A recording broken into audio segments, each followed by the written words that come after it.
All right, dude, I brought no cards this time because I have a legitimately, like, you're the only person who has a front and a back. Oh, yes, let's go. Because I have so many things to ask you and I know I have 20, 30 minutes. You said, give me the hardest problem and let me go solve it. And it feels like that's your career. Like whenever I see every jump, it feels like, oh, that's the hardest problem this guy could find at that time. Is this that, and have you solved it? Look, yeah,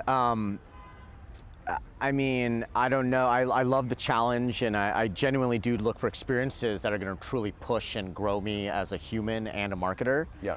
And Chime was just that. I mean, think of the scale of ambition. We want to unlock financial progress for everyday people. There are 200 million people in America that make up to $100,000. And as it gets more and more expensive to live, that means you're paycheck to paycheck. I mean, if you're in places like San Francisco, New York, and others, $100,000, you probably have a roommate, right? Yeah. You're not raising a family on that. Yeah. And so this is a gigantic problem with enormous societal impact if we can truly provide banking services that meet the needs of everyday people and don't penalize them because they're living paycheck to paycheck. You know, we've all been there. I grew up in a first generation family, and so I personally resonated with this and got really inspired by this challenge. Have we solved it? Not even close. We're in day one. We're really proud of our success. We've done amazing things. We've grown a lot. But for us, we're just at the very beginning. This is chapter one, and we have a long way to go. Feels like you live in that day one mindset. Is that true? I think when it gets too many days in the calendar month there, I think I get a little bored, to be totally honest. Yeah. I love being in the beginning part when it's very critical to solve things, or it can be a later stage company that's in a crisis moment, and those are kind of the things that I really enjoy doing. Does the IPO feel like day one again? And has that challenge changed? Like you are starting this like movement, and you're starting this like, there's a lot of people who are unbanked, there's a lot of people who need this thing. And now you're there is a scale that you want to get it to the people who want this thing. Well, how's that challenge changed, and what does that mean? Yeah, I mean, look, the IPO is certainly a critical Congrats, milestone. By the way. Thank you, and it means so much to so many people at Chime who have done so much for the company over the years, and also it means that we can do even more for our members and more for everyday people.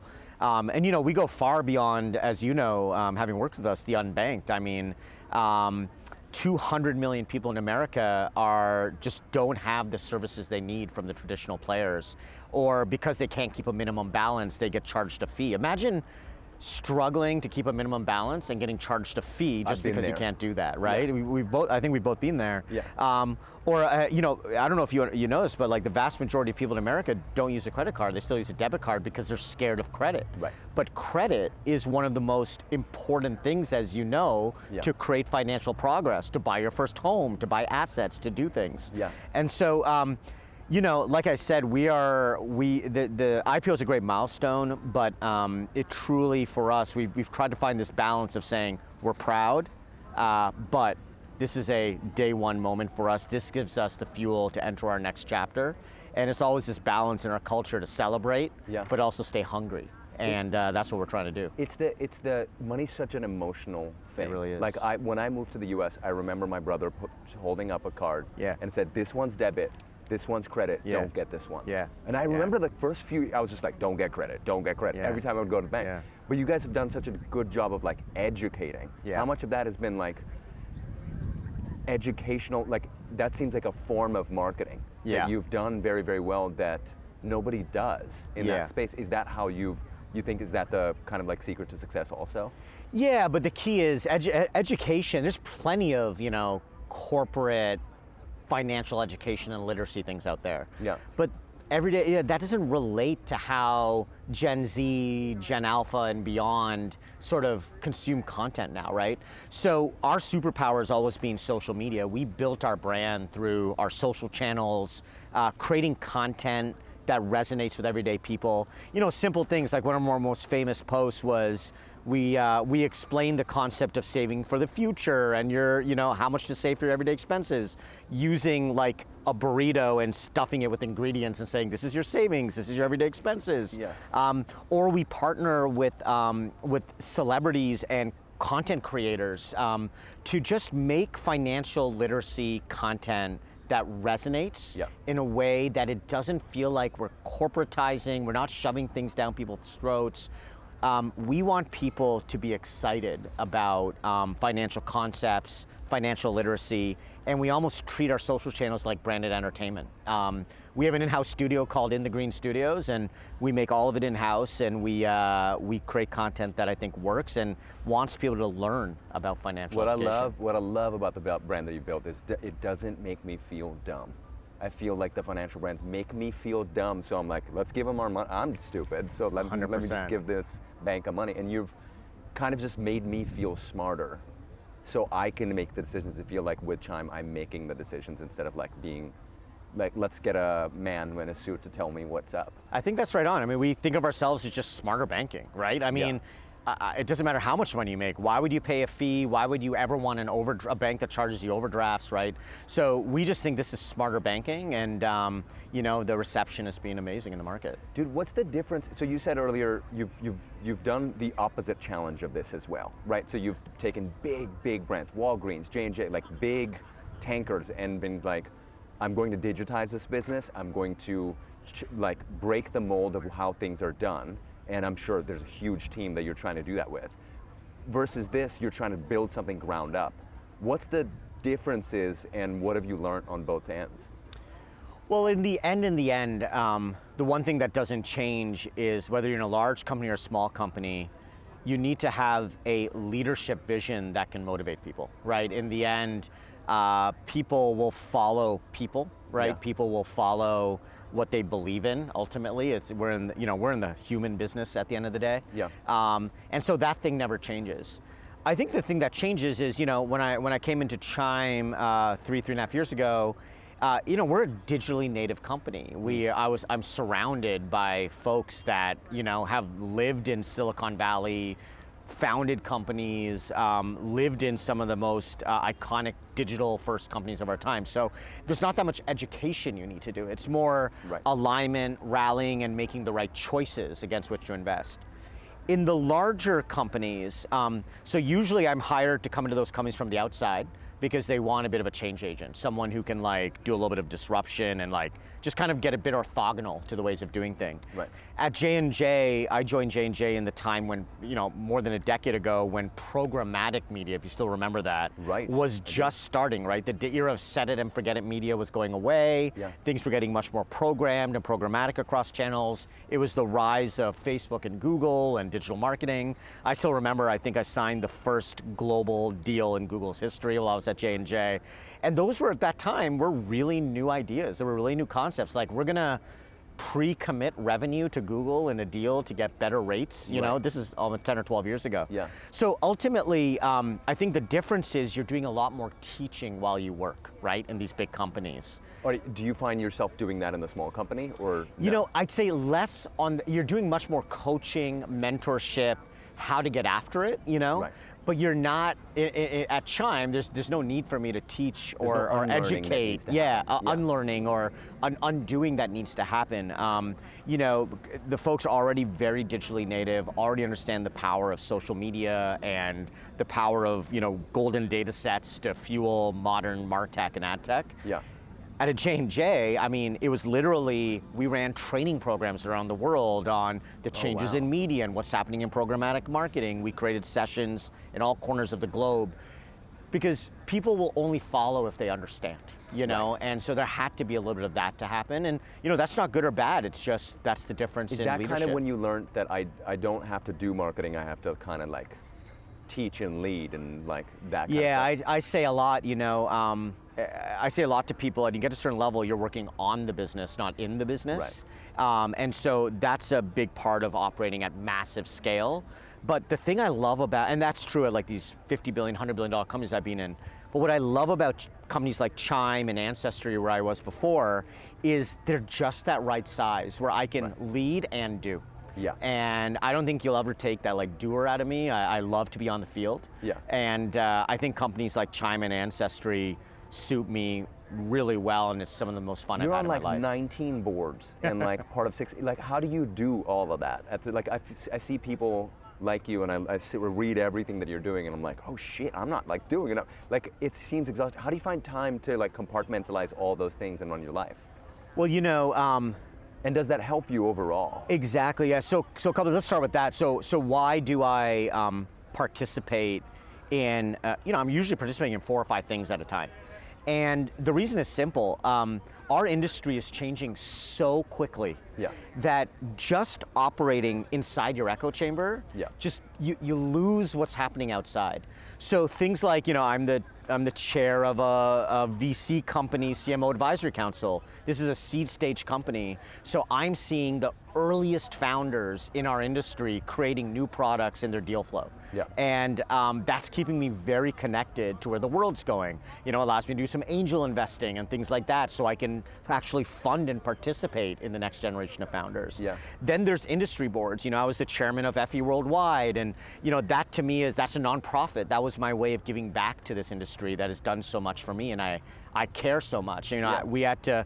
I was chairman of FE during COVID, which was a very scary moment. Agencies stopped submitting awards, and we had to save that institutional sort of brand that's iconic in our industry. Yeah. The true mark of effectiveness in advertising, which is what marketing should be about, right? It should be about growth, not just the art contest of it all. Yeah. And then, I sit on a couple of public boards, and I'm a CMO on the audit committee of a public board, and what that just teaches me another aspect of the commercial side. So I'm just curious, it keeps me going. Tackle your own brain from a lot of angles to keep it fresh. Yeah, and the reframe is that I learned a long time ago is I manage energy, not time. And time is okay, right? I know everyone says time is finite, and it's all true, right? There's 24 hours in a day. But what people don't often talk about enough is how are you spending your time? And are you spending your time in ways that give you energy or drain energy? Yeah. Are you spending your time with people that just feed your soul, or are they draining your soul? Do you keep tabs on that? I'm overall? This idea of energy for performance and managing energy versus time, it's almost a religion for me. Yeah. And so I get involved in these things to learn, to feed me energy, and all of this allows me to do my operating jobs to the best of my abilities, because I'm learning and I'm energized. What's the best advice you can give on that to be able to be very, very mindful of that energy flow? I mean, I think the key is embrace sort of curiosity and courage. I mean, if you're operating from a place of sort of almost fear of doing your current job well, or you're almost I would say the best defense is a good offense, right? If you're playing in defense mode and just trying to protect, your current slot in life or your career or your current job, I think it'll be fine, but you're not going to create breakthrough, right?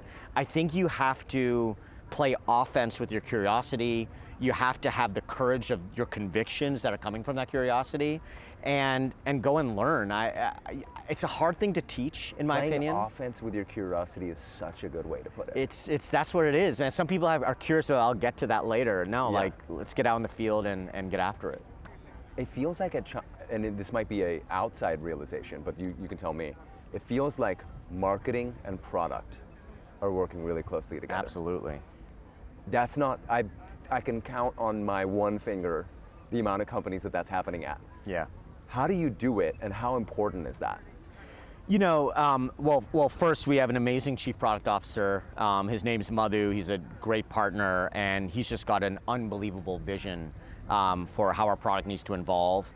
We've got great founders. One of our founders was actually a product guy, and so the product is at the core of the brand. Yeah. It's when you're starting to put lipstick on a pig as a marketer that your brand doesn't last very long. Yeah. And so when you've got a founder who is product centric, you've got a CPO or a chief product officer partner that I've got in Madhu who understands that the story and the product have to be totally connected.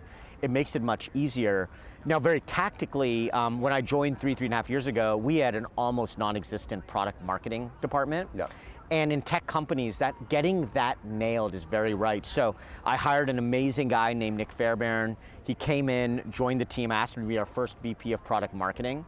and that team and his team are totally embedded with the product teams. So sometimes you'll go in a room and you can't tell who is the marketer and who's the product manager. Oh, that's awesome. And if you can create that kind of relationship where your upstream product strategy and your roadmap is tied to the narrative and the story you're telling on your brand, if you can get upstream on the product roadmap while still owning the story and putting those things together, that's the magic. Is that your relationship with the CPO? Is that's kind of where it stems from? I think it starts there, and then I give Nick a ton of credit for operationalizing, the vision of actually having an embedded product marketing organization. I can bet you there's so many people on this beach, so many tech companies on this beach that would love to have the synergy that you have. It feels like, I don't know if the marketing's driving the product or the product's driving the marketing. 100%. That's the best way to feel like, because it feels like it is coming from an emotional place. Yeah. So much so that it couldn't have been that way.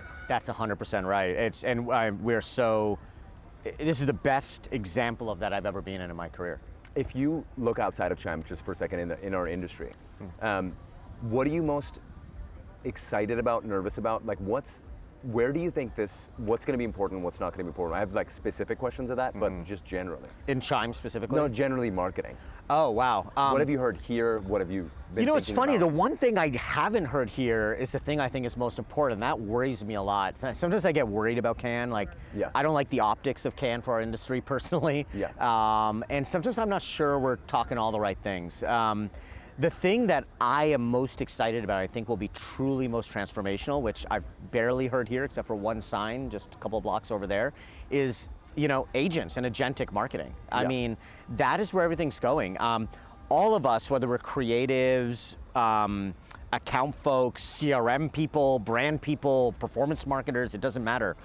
All of us in the next 6 to 12 months, maybe 18 months, are going to have agents working with us. Yep. This is going to be almost like, I think the world of agencies is going to go from staffing hourly sort of people and scopes to having a combination of agents on your account and humans on your account.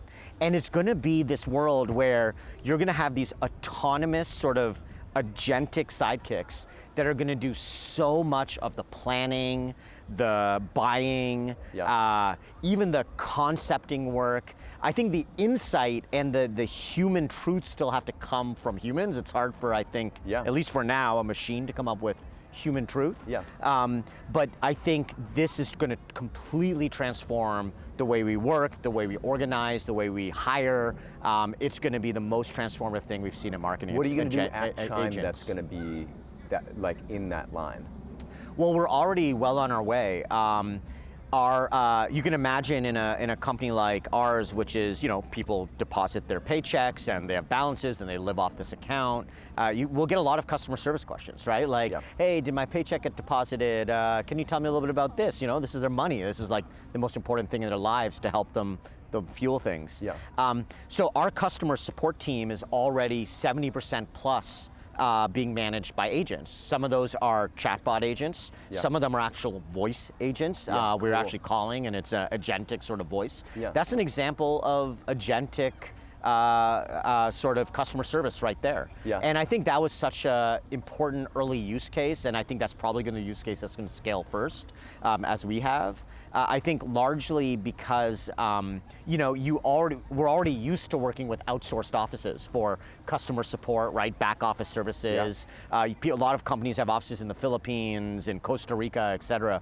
And so you're already built all the training manuals. Right. So if you have the training data already, right? What an amazing first golden data set use case for agents to come off ground, and we've already started the path. Creative marketers within the organization, because it feels like now that customers, I don't know if at your company customer support sits underneath your universe or not, but there is more and more places for your brand to have personality, even internal ways. Like the agents have personality, and you get to build those now. Where do you see people like yours? I'm not saying marketers, because I think people like you, creative people, are very special and a rare breed, to be honest. Where do you see people like your role going in an organization like that? Yeah, I mean, a role like mine, I think, would be you have to be the voice of the member that you're serving, and sort of the North Star of the brand's purpose and the story we want to put out in the world, right? None of that's going to go away. The agents still need a North Star, right? The LLMs still need the right prompts. The team still need the right vision.